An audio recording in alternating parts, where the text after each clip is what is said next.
back. 1 year later, and we're still here. Quote from the movie, "It is amazing that out of all the gin joints in every dive in the world, you walk into here." But Rick's Place is open for business. And there's only one thing to do. We'll just have to ask Sam to play it again. And tonight's the night. Actually, I can't believe you're back. I really can't. Every year I tell Tom, and by the way, Tom is the one who gets the films, and I work with him. He calls the studio, and then he calls me and says, "We can't get that. You have to pick something else." If you read that story, there were a number of things we planned to have, then we had to go back, and I said, "Okay, we'll do Casablanca." I mean, I hesitated about Casablanca. I said, "They've all seen it. They won't show up. It won't be too familiar." But we had off and on, we were going to do The Long Hot Summer with Paul Newman and Joanne Woodward. They have it locked up in the vault, and they won't let us have it. I want to do Jennifer Jones in Love Letters. You don't know that. Yeah. And believe it or not, I want to do a movie called Helen of Troy, which is not a good movie, but it's a cast of thousands. I mean, it's an example. We can't get that. Anyway, we got some good ones. Diabolique next week. Simone Signoret, my favorite. Nobody smokes a cigarette like she does, except maybe Betty Davis. And we're doing Carmen Jones. We've been years trying to get that with Dorothy Dandridge and the ever popular Pearl Bailey. And come that night because I have funny things to tell you about Pearl Bailey. She claims I'm one of her kinfolks, and so she always gets good reviews for me. She said because I was one of her kinfolks. I'll tell you more then.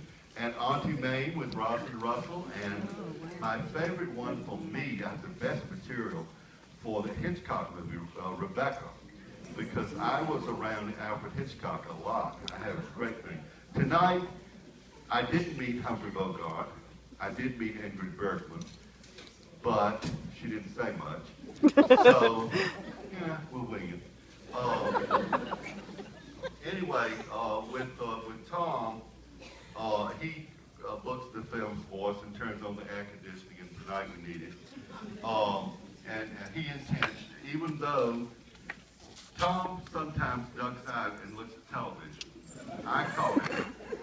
But we have here one of the most unusual theaters on the East Coast. It really is. Not many of them left.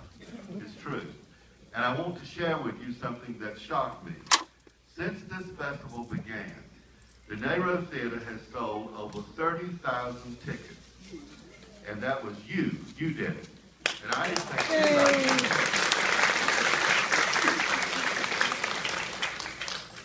So, we're down to the 11th year. And tonight, for a tiny cost, you're getting a ticket to Casablanca. It's one of the greats, and I said I'd avoid it because I thought it was just too obvious to do it. I think the other one is too obvious. It's Citizen Kane. Citizen Kane? Somebody said no. Anyway, I like to do something. Oh, and by the way, don't miss East Side, West Side with Ava Gardner.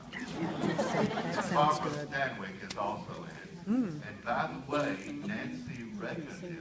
So you haven't lived until you see Nancy Reagan and Ava Gardner in the same movie.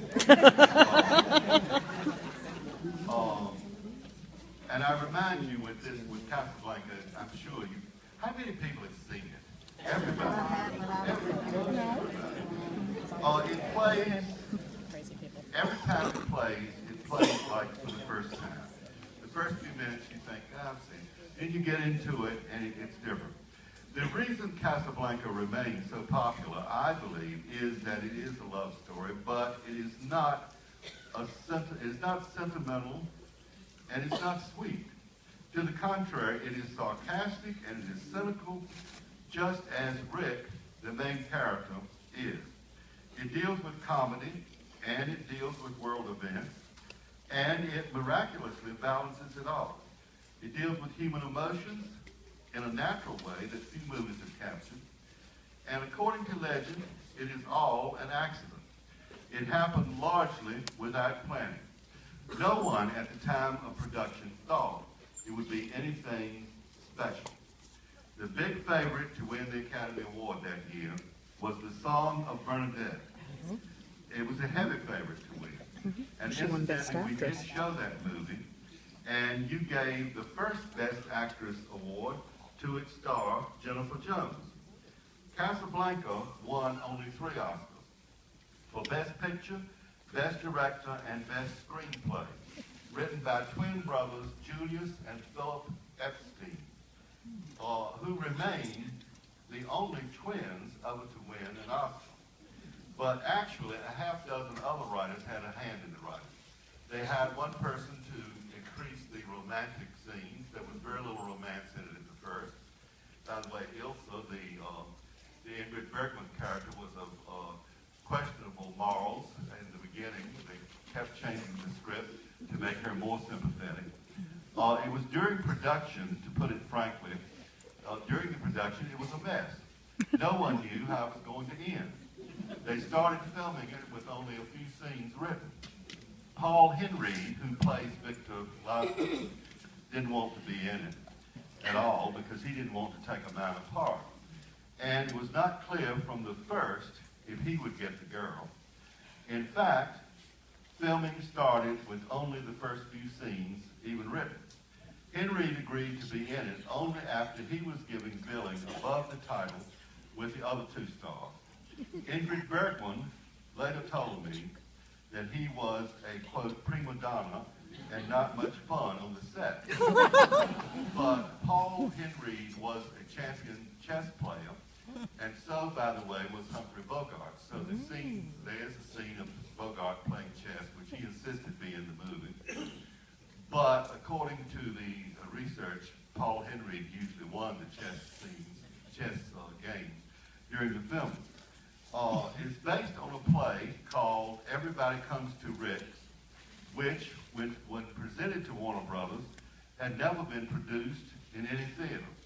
Louis B. Mayer had already turned it down at Metro, and Jack L. Warner bought the rights rather reluctantly. It was announced that it would have a low budget, and it would star, get ready, it would star Ronald Reagan as Rick, Ann Sheridan as Ilsa, and Dennis Morgan as Victor Laszlo. Actually, that was just the studio announcement. It was never really considered seriously. More serious was the fact that George Raft was going to play Rick. Raft was a big star at the studio and famous for playing tough guys. He would have played it if he had wanted to play it, but he turned it down. Later, when the script was more public and Michael Curtiz was named to direct, he wanted to do the film. But Hal Wallace wanted Humphrey Bogart in spite of the fact that Bogart had never been in a romantic film before and had actually never done a love scene before on film. Outside, I don't know, but on film.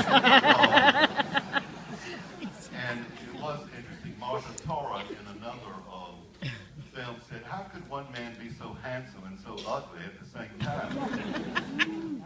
Wallace refused to take George Raft back and claimed the film would make Bogart a star, and it did. The movie has grown in popularity every year since it was released, and is now a particular favorite with young college students. And where are they tonight? The young college students? And anyway, it is a great favorite with young college students.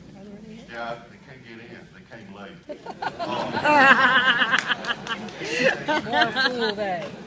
At Harvard University, that it is shown during the week of final exams every year, when the students are out after diplomas as much as these characters are after the visas, the traveling papers in the film.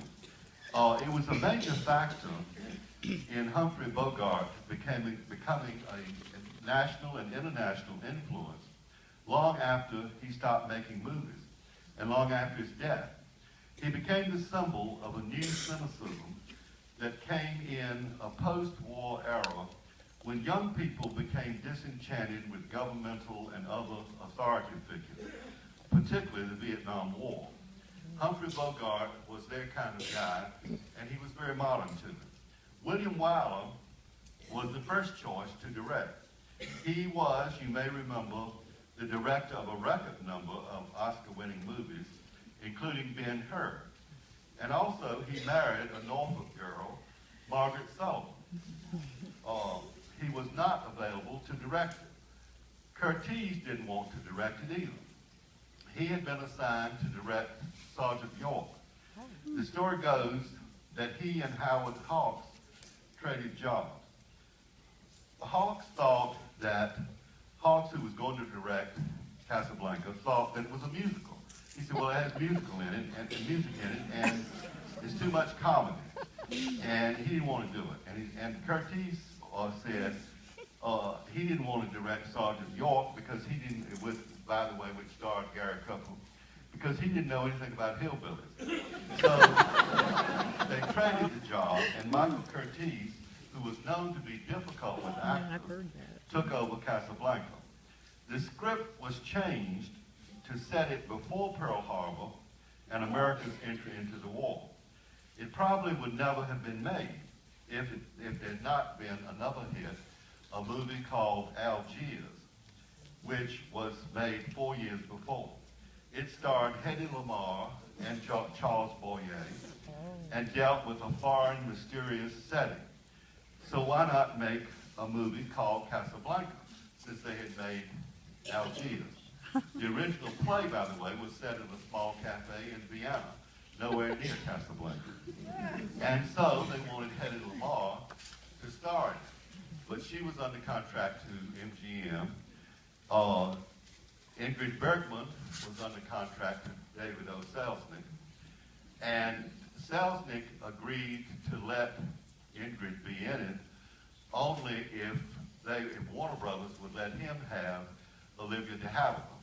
And of course, Olivia de Havilland was in Gone with the Wind, which was before this movie, but still that was a part of the deal. The supporting cast is amazing in that each one has what amounts to a major role. Claude Rains, who plays Major Reinhold, is one of the great character actors of film history, and reportedly this role was written expressly for him. He had worked with Curtiz previously on The Adventures of Robin Hood.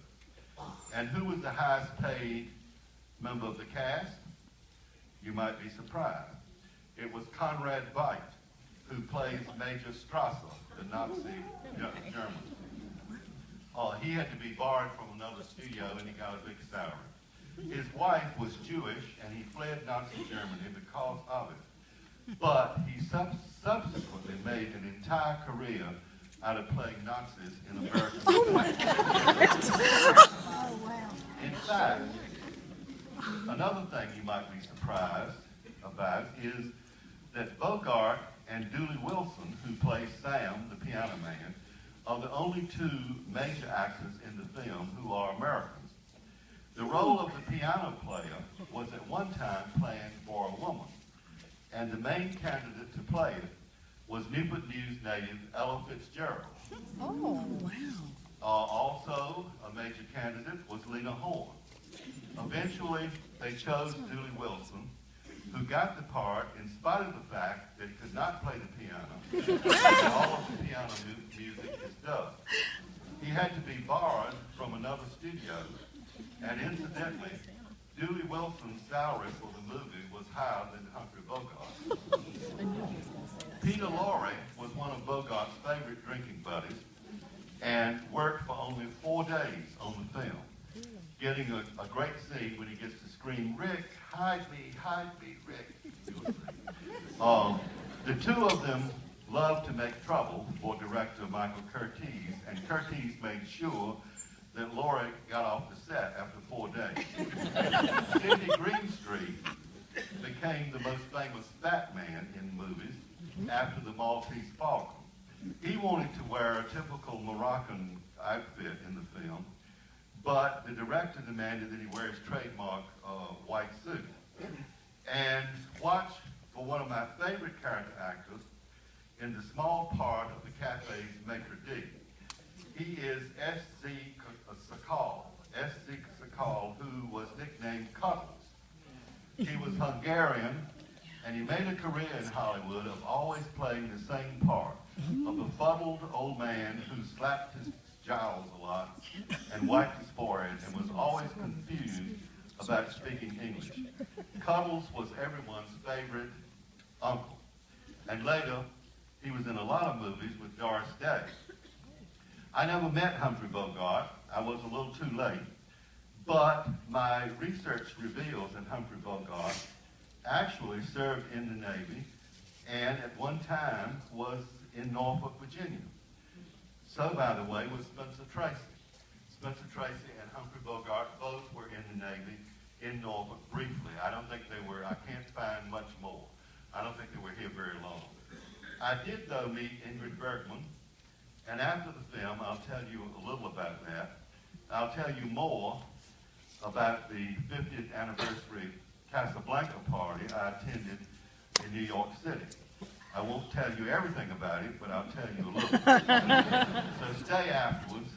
I won't be long, I promise. But it is a running tradition here to throw at you some lines from the movie to watch for. And in this movie, it's redundant because just about every line is quotable and famous. When the American Film Institute ran a survey to learn the most popular lines in movie history, this movie had more than any other. The runner-ups were Gone with the Wind and Wizard of Oz. So there are things to listen to. Here are a few of them. Round up the usual suspects. And then I am shocked that there's gambling going on in these. And then there is, we'll always have Paris. And then, as I said earlier, of all the gin joints in all the towns in all the world, she walks into mine. And then there's a line, here's looking at you, kid. That line, incidentally, was an ad-lib that Bogart added after he had used it on the set when he was trying to teach Ingrid Bergman how to play poker. He never did teach it. And by the way, they were not too friendly. The story was that Ingrid Bergman and Humphrey Bogart both went to the studio and asked to get out of the movie. They said they thought the dialogue was bad, they didn't like the plot, they wanted to get out of it. But lucky for them, they didn't get out of it.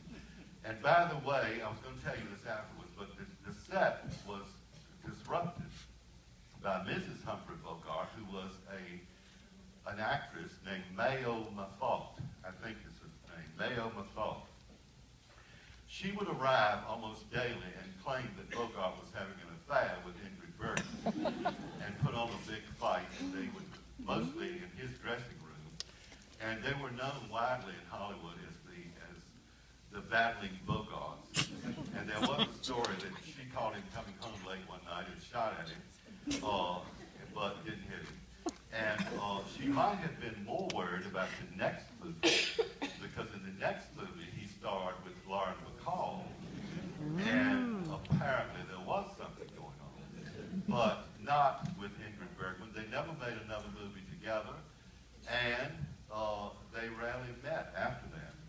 And the last line of the movie is, I think this is the beginning of a beautiful friendship. And, of course, there's Peter Lorre screaming, Rick, hide me. And then there's a line, I like this one, it was a memorable day as the Germans came marching in. They wore gray, you wore blue. But, of course, the most famous line in the movie is play it again, Sam. There's only one problem. It is never said in the movie. Now listen closely tonight and you can solve this once and for all. She says, play it once, Sam, for old times. Play it, Sam. Play as time goes by. Later, Bogart comes in and says, you play it for her, you can play it for me. If she can stand it, I can. Play it. No one ever quite says, play it again, Sam. But, of course, the most famous lines of the lyrics to the song, and by the way, I just saw a movie this afternoon to show you how modern this is. There's a new movie which is up in Friday called Begin Again, starring Mark Ruffalo, who's from Virginia Beach, and Kara Sidgwick. And in that film, they play As Time Goes By. So as the movie, the song As Time Goes By was not written for this movie at all, of course. It was an old song. And Max Steiner, who wrote the music for the film, wanted to cut it out altogether. He wanted to do a new song, and there is only one new song in the movie, and that is called Knock on Wood. So, although it is one of the most famous songs in movie history, it was not even nominated for the Academy Award. And of course, the song ends with the lyrics, it's still the same old story, a fight for love and glory, a case of do or die, the world will always welcome lovers as time goes by. And so, the world will also always welcome this movie. So I will be here afterwards. If you try to get out, don't even think about it, they're locking the door. So, I'll see you afterwards, but now we give you